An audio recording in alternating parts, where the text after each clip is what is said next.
আমি আজকে ডিমের একটা খুব সুন্দর রেসিপি বানিয়ে দেখাচ্ছি। আমি প্রথমে একটা আলু সেদ্ধ করে নিয়েছি, এটাকে খুব ভালো করে আমি ম্যাশ করে নেব। একটাই আলু দিয়েছি, আলুটা কেন দিয়েছি সেটা আমি বলছি।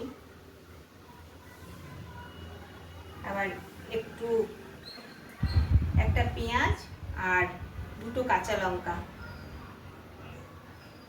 আমি একটু ধনেপাতা দিলাম,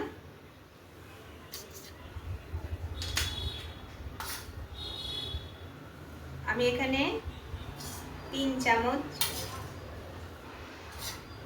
এই টেবিল চামচের 3 চামচ বেসন দিলাম, একটু হলুদ,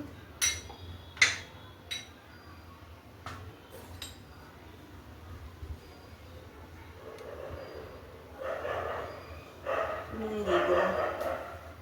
আমি এটা খুব ভালো করে মেখে নেব।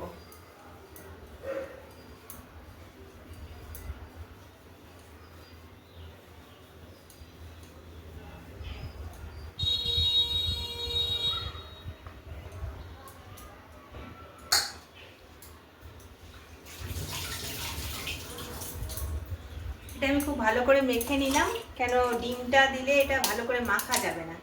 এবার আমি এটাতে দুটো ডিম ফাটিয়ে দেব।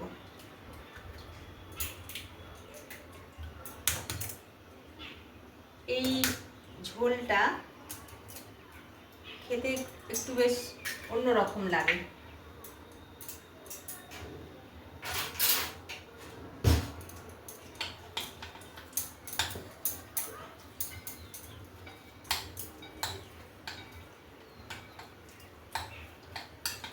আলুটা আমি এটাতে কেন দিলাম, আলুটা দিলে না এটা যে বড়াটা আমি বানাবো খুব সফট হবে, ভীষণ সফট হবে আলুটা দিলে।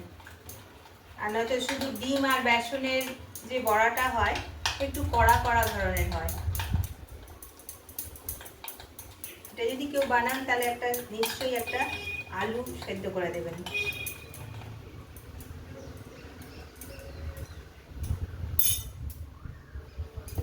এটা আমি ভালো করে মিক্স করে নিলাম।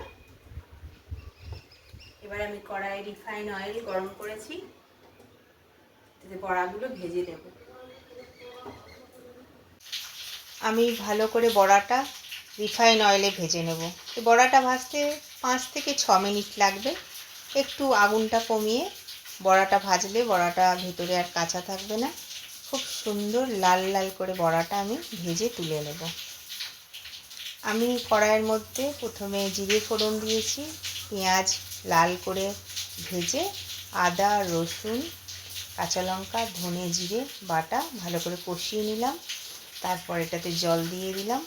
এবার বড়াগুলো দিয়ে আমি গরম মশলা দিয়ে নামিয়ে নেব। ব্যাস আমার তরকারিটা রেডি। এটা একবার বানিয়ে দেখুন, খুব ভালো লাগে।